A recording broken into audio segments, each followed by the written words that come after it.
now is we start on Monday and we ask ourselves, what can we do to earn our audience this week? And that changes the game. And I'm going to say a little bit more about that in just a second. And the question has changed, but you're not to that part of it yet. What was I going to say? Yeah, go ahead. No, the question we ask now has changed. What are we doing that continues to move us forward? What are we doing this week to continue to build, now to move from that audience to the congregation? But that's later in the... Yes, no, I'll just say something about that. Thank you, Shanna. So then, it also then, each week we grapple with that question, and every staff person has to grapple with this question. What will you do this week to help this renewal project go forward? Now, you do a lot of stuff during the week that's really good stuff. But just because it's good stuff does not mean it's moving the project forward. And so we have to sort of ask ourselves that all the time. What will we do this week to move the project forward? And I think that's a really helpful question when you're trying to build an audience. So that's kind of the setting. And that's sort of what I was facing, and I'm just curious at this point, does this relate at all to any of you in your current context, in terms of trying to build that audience? Yes. I hear yes.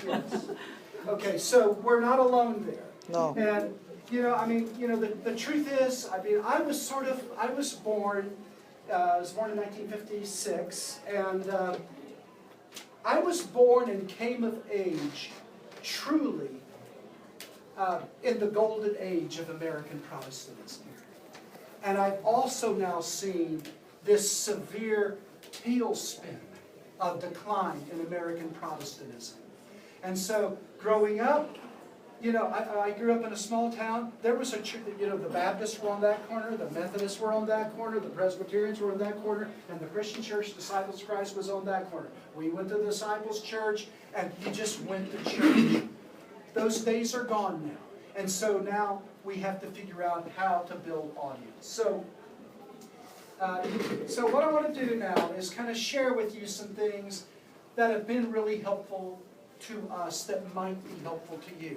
And then I'm going to stop as we go for questions and for some discussion. So the first thing that became, and I also want to say too at the beginning, we did have some resources. Now I know if a church doesn't have resources, it's hard to do some of these things. But like every church, we don't have enough resources. Nobody has enough resources, and so you have to figure out how to use them.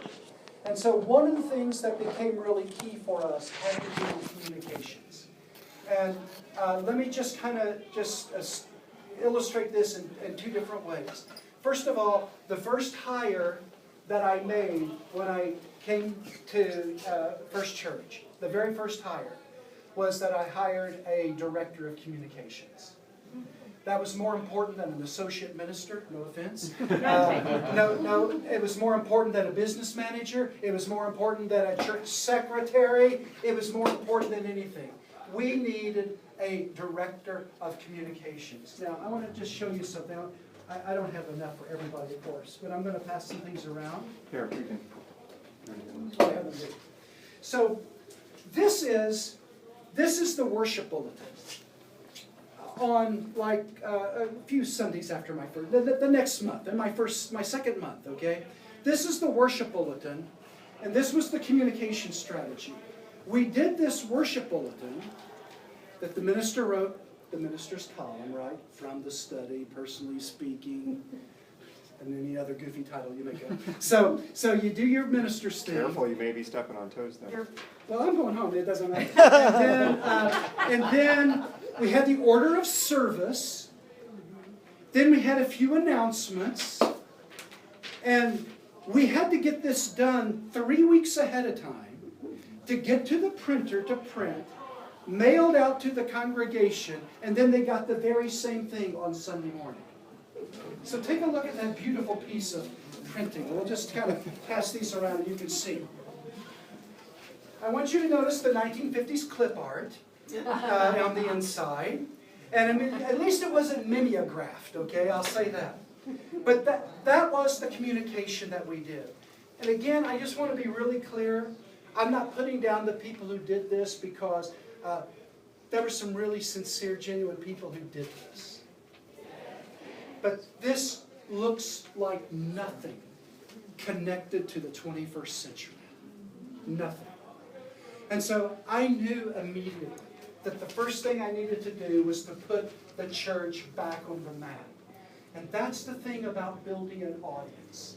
A church somehow has, in a congregation, whether it's in a kind of a suburban community like this or wherever it might be, whatever the church can do to put itself on the map of the community is an important thing.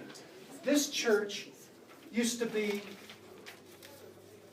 the most important church in Los Angeles. This is the oldest Protestant church in the city. And it had fallen completely off the map.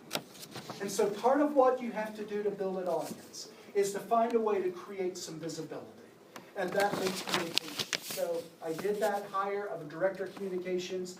She was really terrific and did a good job. And then she got to the point where she really took us to a point where she really couldn't take us anymore. And it was a good thing because then she wanted to go and get married up in San Francisco, and it was perfect. And we hired somebody else, and that person took us to the new level. And I guarantee it, in about 2 years, it'll be somebody else taking us to another level. That's the way it works. You have to keep earning what you're doing there.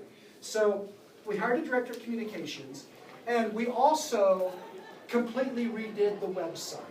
And this is what we have up here for you that you can just see. So, I don't know, Ryan and Shannon, we're just going to walk you through this for a second. So Shannon, why don't you talk a little bit about what's on our website? Maybe. You know, so what I do at churches, I'm as our chief administrative officer says, I'm responsible for people and money, and we need more of both. Now that's a very, she's an accountant, so that's an accountant's way of looking at it. But so from building our audience, there is very rarely, part of my job is knowing how people find us, right? And so I always ask when a new person comes, which on any given Sunday we might have 20 first-time visitors. How did you find us? Almost without fail, people have been to our website before they come. And so it's much like the way people shop for houses now. Do you remember what it was like? You used to meet with the realtor, and then the realtor would take you around and show you all these houses, and you have all these appointments. Today, any property that's for sale, people are going to find it on the website first. That's exactly what happens to us when people come to our church. Can you go back? They go to the website. None of those. We've lost. There it is. So the first thing I'd say is where it says I'm new, right? On your far left, Ryan. But I can't. Oh, it won't. You've lost your. Okay, so I'm new. Well, we've lost our hotspot. So yeah. So I'm new, and so if somebody's coming to our place, where do I park? Because we're in the center of Los Angeles, so parking is always an issue, right? So we tell them, this is where you can park. What if I have kids? This is what to expect.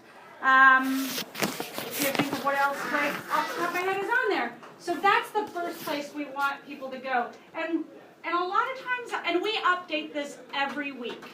Every week somebody is making a difference in this because we want not only our new people to go there and first-time people to go there, but our members to go there. So we've got there's a calendar. There's the Meeting House Express, which is what's going on. The sermon from the week before is always up there, both in an MP3 file, the manuscript file, and just the first of the summer we started doing the video file. That's on there. Scott writes a blog, Take a Breath, that's on there.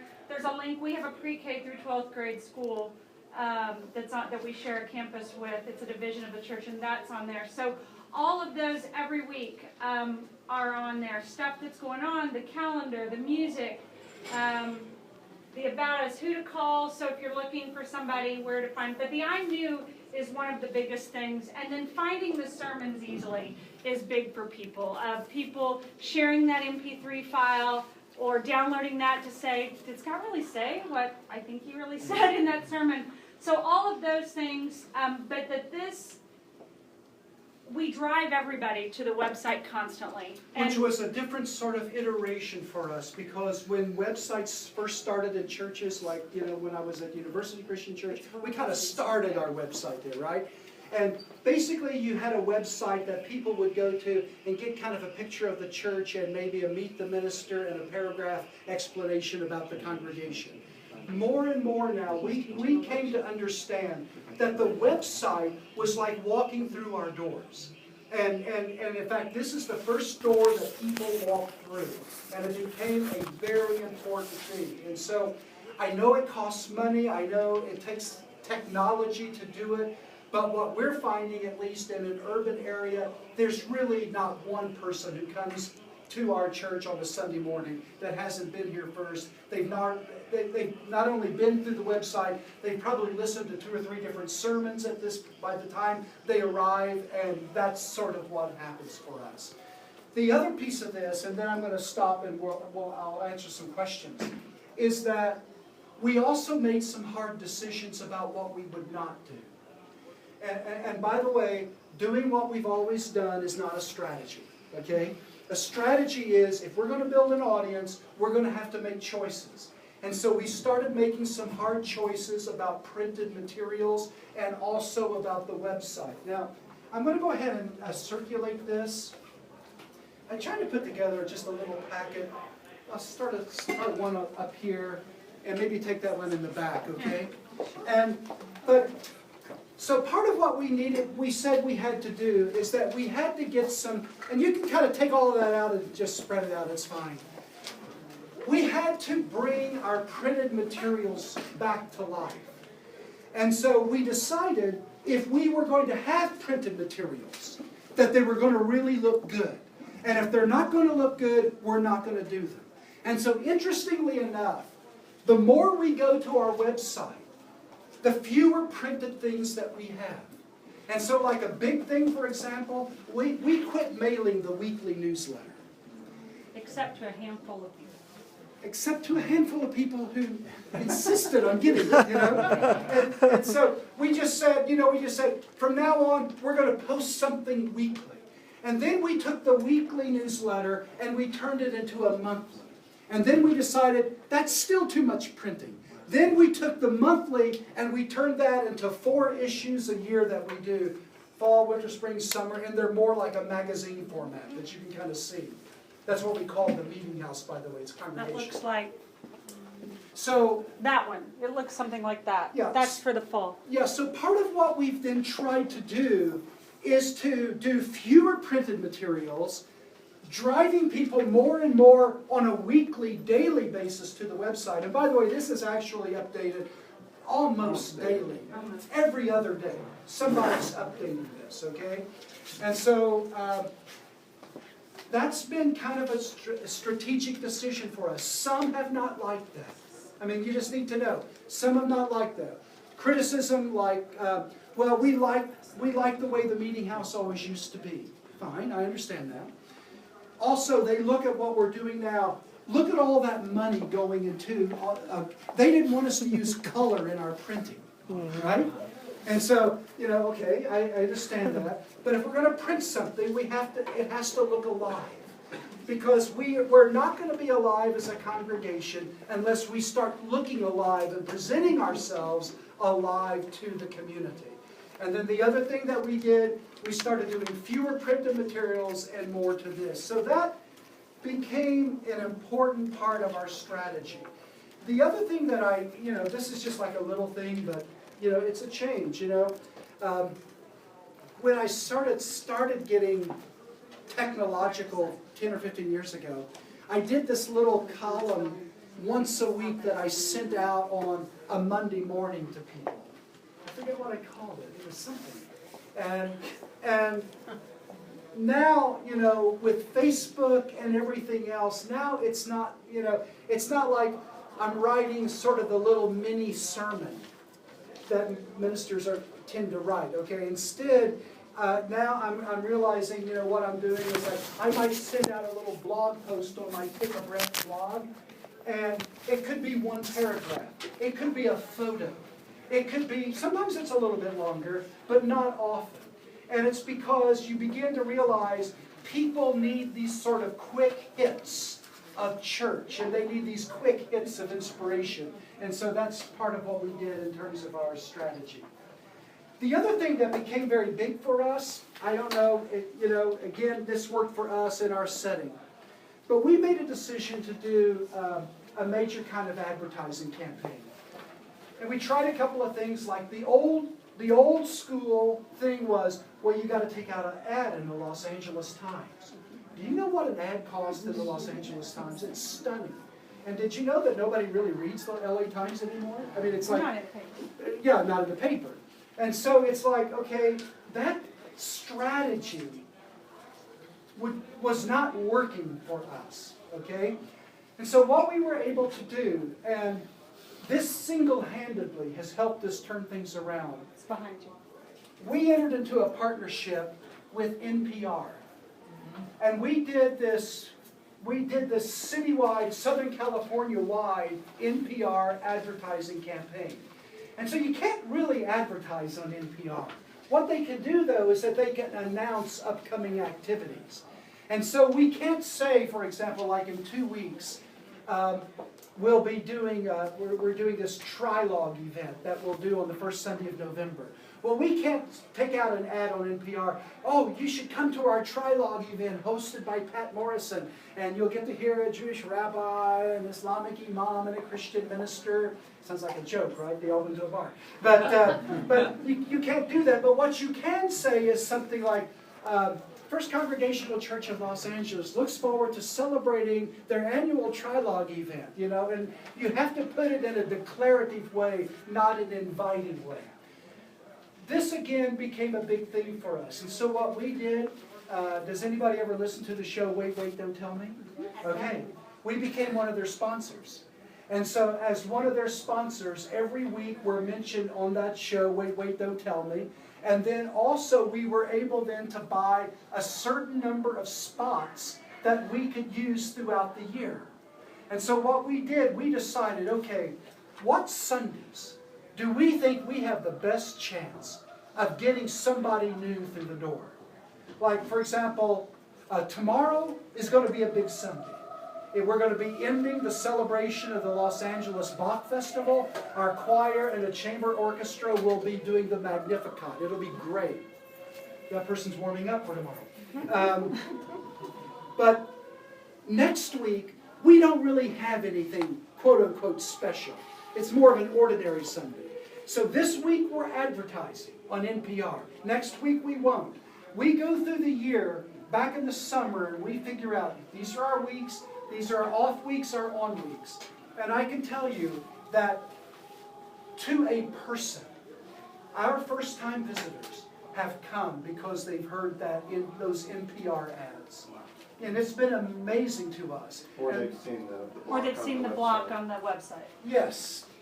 And Yes. almost, the thing we hear most is people will say, I was listening and thought, what kind of church would advertise on NPR? And they're like, the kind of church I would go to, right? I mean, NPR, the NPR crowd, we have really identified, those are our people. That's our crowd. Those are our people. Well, welcome everybody, but that's our crowd. That's the audience. Because we appeal to them, because I look at our church, what are we? Well, our church is kind of an educated church. We lean left. We lean left. Well, we lean left. We pretty much. We're progressive. We're liberal. And we love the arts. Yes. That's the NPR crowd.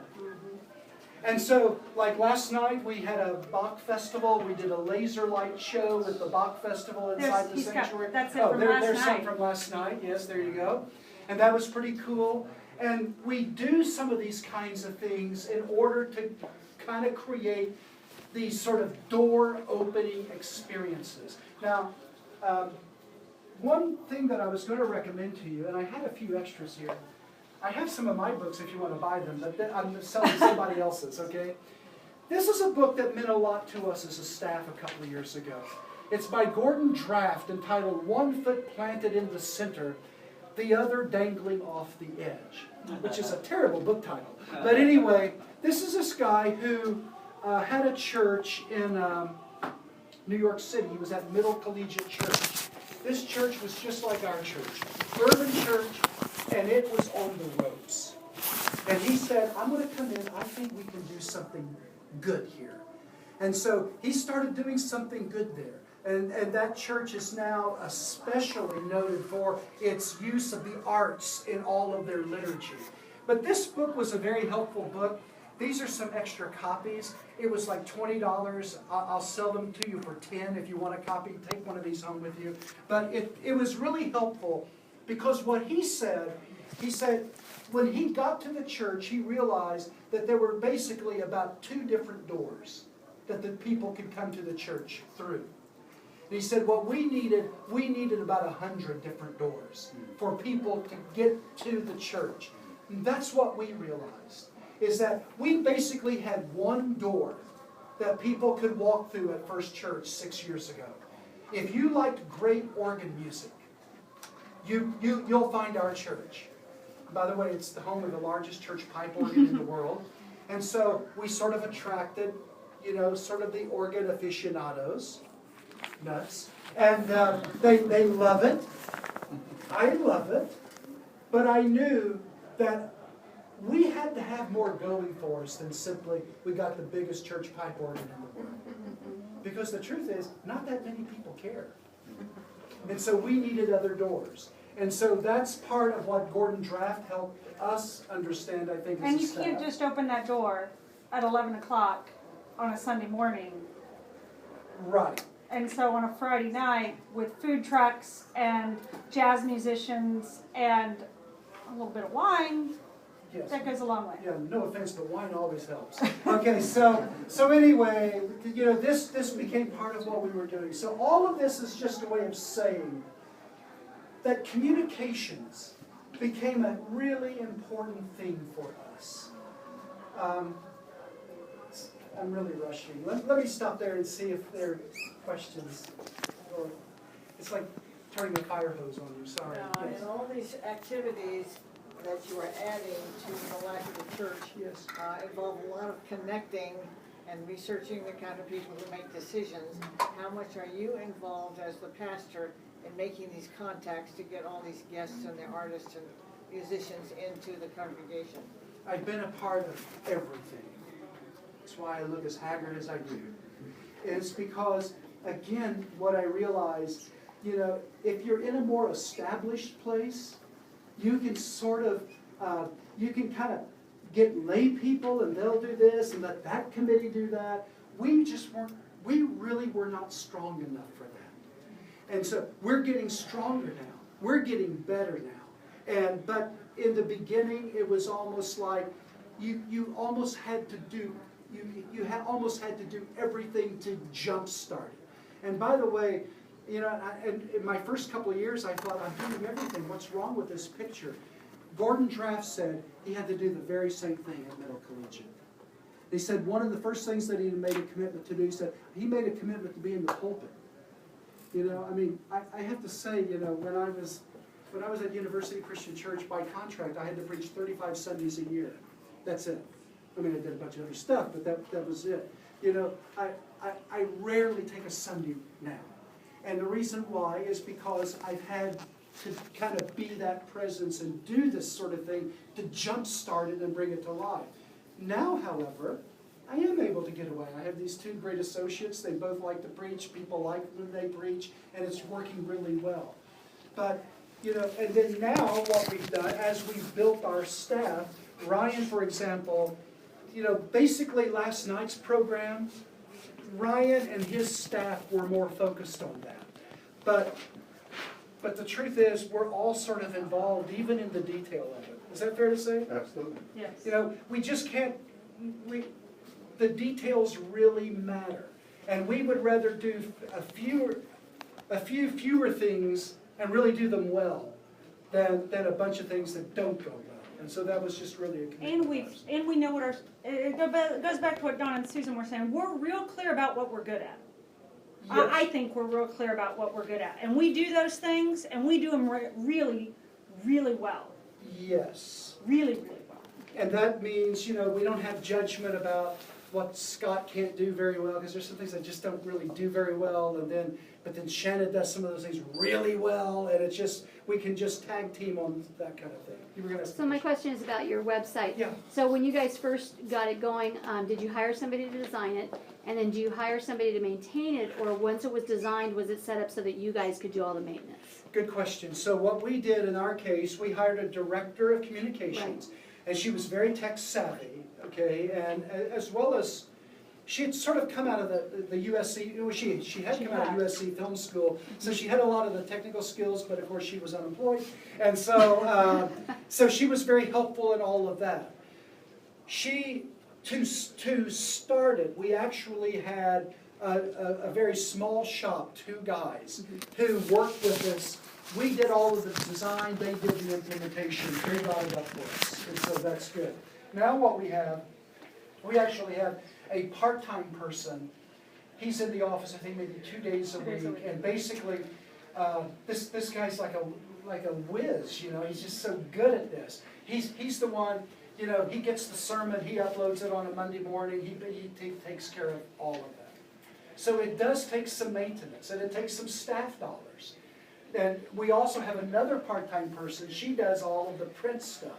So, but I have to say, the 2 part-time people, one with print and one with technology, they're still less than 1 full-time person. And it's been a good combination for us. And the other thing is search engine optimization. We have learned a lot about search engine optimization. Yeah, so if somebody Googles Progressive Church in Los Angeles, boom, we come out. Before any of the rest of y'all. Liberal church, boom. Liberal Protestant church, boom. Social justice church, boom. Spiritual life, boom. I don't know what that means. We have no idea what that means. I just know it works. And again, because, think about it. I mean, like, you haven't been to church in 10 years. And you say, I'm new to LA. Well, what kind of, I'm looking for a progressive church in Los Angeles. You Google it, and we come up. That's however you do it. And that's because of the person that designed it for you. And the built that person who in, maintains and the person Yes. Yeah, Yeah, he has to, or she has to put in keywords. Yes, there are like almost keywords. daily. exactly. Sometimes hourly. Exactly. It's a challenge. It's a challenge, but it's just really And important. this is what, our 3rd or 4th iteration of the website, actually. It's been designed and redesigned. There's nothing static It's about almost it. been redesigned 3 times in the last 5 years. And we thought it was so good when we first designed it. Oh, this is fantastic. And until about 18 months later, you realize, boy, it's time to do something new. Yeah, you had a question. I was curious about how hard of a sell you make when people come to other events, such as the Bach thing or recitals or whatever, to get them to come Sunday morning. How that process works and how, Yes. you know, you get them in that door, but how do you get them to the Sunday morning door? Yeah, well, yeah, it's a great question. And again, this is part of what I've learned in terms of Southern California culture, because at least in Los Angeles, I mean, if you want to get a look, just tell somebody at a cocktail party you go to church, okay? And then tell them you're a minister. They look at you like you have a third eye growing out of your head, you know? It's like religion is such a taboo subject in LA. People are so skittish about it. And so we try to be really careful. I mean, like, we do not blitz first-time people. We just don't do that, you know. Shanna sent them a little note, so glad you were here. Most of the time they don't register, you know. They'll come 2 or 3 Sundays, then they might register. We send them a little note. But we really low-key that kind of thing. You get, somebody's got, if you have one of the print brochures that says share the journey, somebody's got one, I don't know where it is, but there's a print. Everybody, if you leave us something, you get that. And you get a handwritten note from me. But really we emphasize, like when Scott does the announcements and encourages people to sign in, leave us your email. And that's what we put like on the offering envelopes, everything. And so that way, Monday morning, I go through those friendship pads, boom, that's the first thing we do. We have all that stuff out like on a Friday night Bach festival. But I think what we figured out is having a handoff. So like Friday night at the Bach festival thing, Scott does a welcome. And then all he'll say is, you know, if you love this kind of thing, you'll really love worship on Sunday morning when we're doing the Magnificat. So whenever there's one of these sort of different time sorts of thing, there's always a Sunday morning handoff that we can tie it to. So, and it's and then that's it. That absolutely But is it. it's lower key, you know, because there's such skittishness about it in terms of religion in LA. I don't know what it's like in your context, but it's like, I don't know, and it's really weird because Southern California, in a way, it's like every religion under the sun is here, and yet to talk about it is a very delicate But we are dance. very intentional about hospitality. Yes. We are very, very intentional about hospitality. Yeah, so again, you know, part of what we tried to do, Shannon and Ryan have helped us with this tremendously, is just to find a few of those key people who we simply say, you know, you got the best smile in the world. Will you just stand out here in the forecourt as people are coming in and greet them? That's not the same as our ushers. Because we have the grumpiest ushers in the world. We're getting better at it. They're getting better. We're getting better at it. We love them. But it's like, they're good at taking up the offering, but they're really bad at welcoming people. But we have some people who are really good at welcoming people. And the most welcoming people are the new people. You know why? Because they love this place. They think it's sliced bread. And get them out of the narthex. Yeah. We put them outside. And as people are coming in, and they're not saying, it's none of this stupid cliche. They're just friendly. They're just themselves. And it really makes such a difference. So that kind of warmth and hospitality has really been a key. And even when we do our new member stuff, this is kind of another answer to your question. We do this thing every month or so, which we call Discover First Church. And it's like, it's for our visitors, and we kind of do an hour and a half sort of orientation to it. But at the end, we never, ever kind of push people into, well, you need to become a member of the church. Because if they like us, they're going to become a member of the church. And the truth is, if they like us, it doesn't matter to me if they join the church next month or a year from next month. They're going to still be here because they like us. And so that kind of low-key, it has been a really nice thing. We have not been terribly concerned about membership. I mean, we are concerned about membership, Oh, yeah. but we're more concerned about, are people finding joy? Is there joyful community? Are they finding something that feeds them? Are we making a difference in their lives? And the membership stuff will work itself out if we're doing those things. You know, if we Honestly, are... I couldn't tell you how many people have joined our church this last year. I don't really even care about the number.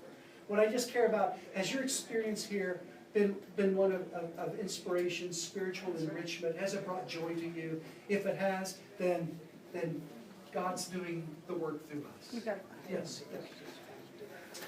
We're kind of at a point in our church, we're very low number. Okay. But, and those of us that are there are very dedicated. It's kind of like a lot of what you're saying, we're already there. But there's so few of us doing so little, we're all kind of getting that burned out place, and there's no spirituality.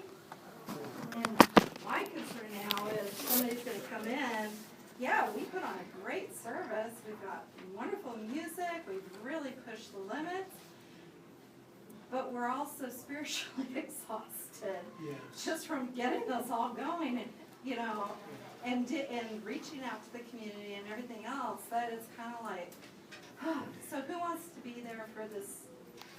Even though there's good things going on, but kind of spiritually worn out group of people. Right. Does that make sense? It makes complete sense, and I don't have an answer except to say, you know,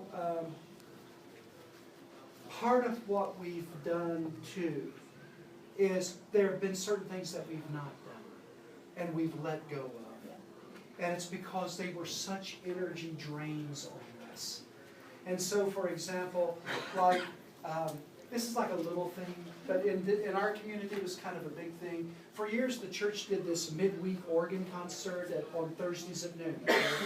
Well, that may seem like kind of a harmless thing, you know, to do that thing, but it took a lot of staff time to make sure that happened. And basically, we were sort of getting the same old crowd, and nothing was really happening from that. And you know, we just decided, you know, we're not going to do that anymore. It's not moving us forward. I mean, you would have thought I had slaughtered an animal in the sanctuary. The cries that went up, and yet now, you know, that was a few months ago. We're fine now, but we realize we can't do everything. We can't expend our energy on everything. And so the things that we are going to do, we're going to do really, really well. And we also have to be very honest with people and say, you know, our church can't do everything for you. And you know, if there's another church better for you, then I get that. But here's what we're really doing well. If you love the arts, you're going to love our church. If you love music, you're going to love our church. If you like sort of that intellectual stimulation that goes along with the faith journey, you're going to love our church. Now, you know, there are other churches that do other things, but we kind of have to figure out, churches sort of have to figure out what they can do and what they can't do. That's not really an answer, but I was just talking. Question back here. Yeah, please.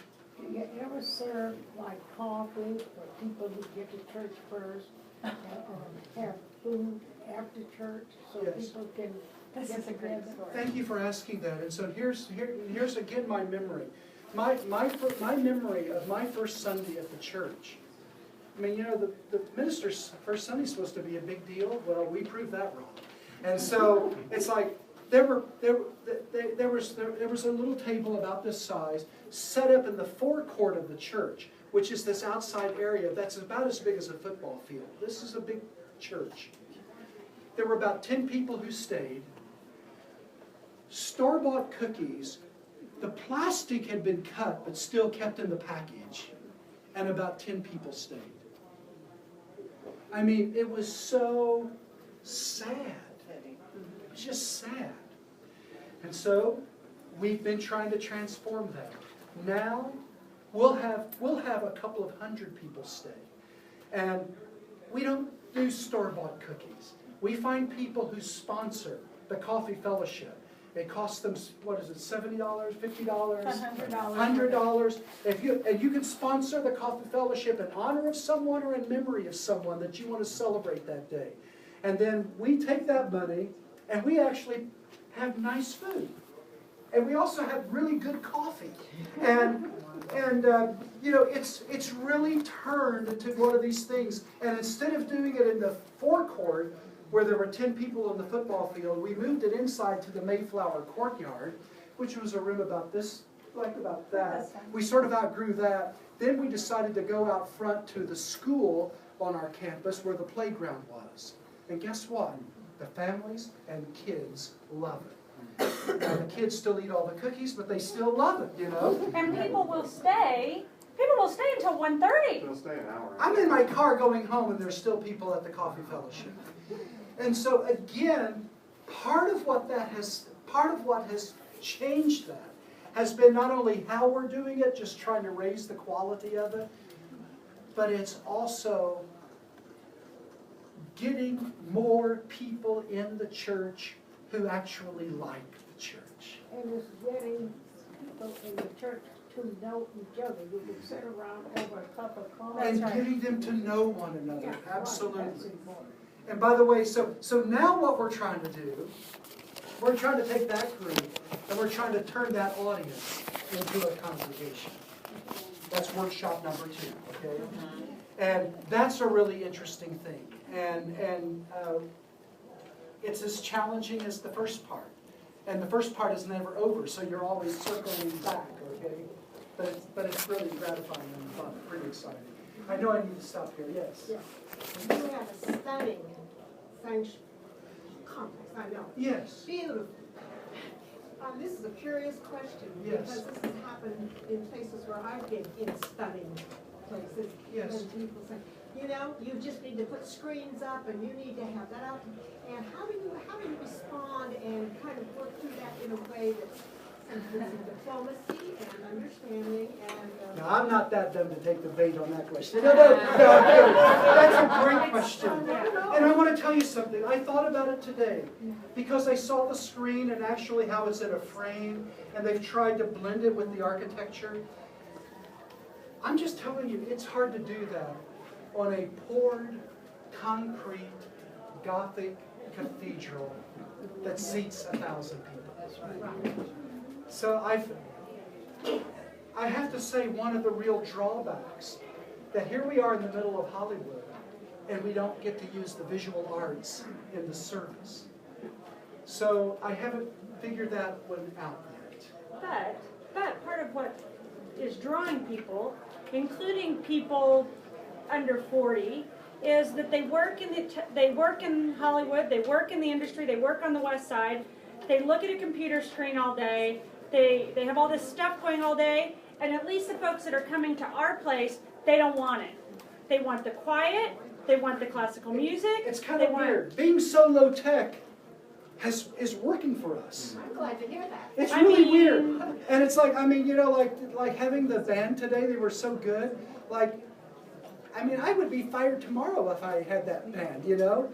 Because we had this big cathedral choir and this organ, except we've also tried to juxtapose, and this is another thing that I'm going to shut up, but we've tried to infuse each Sunday something of a surprise in the service that catches people off guard and surprises people.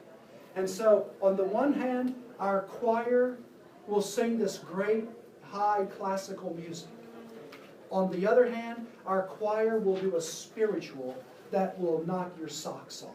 Or we have the taiko drummers. We've had the taiko drummers in our service, and when they opened the service in that cathedral, we thought the roof was going to explode. They were so fantastic and loud and wonderful. And then our choir, in that very same service, did some music from Bach.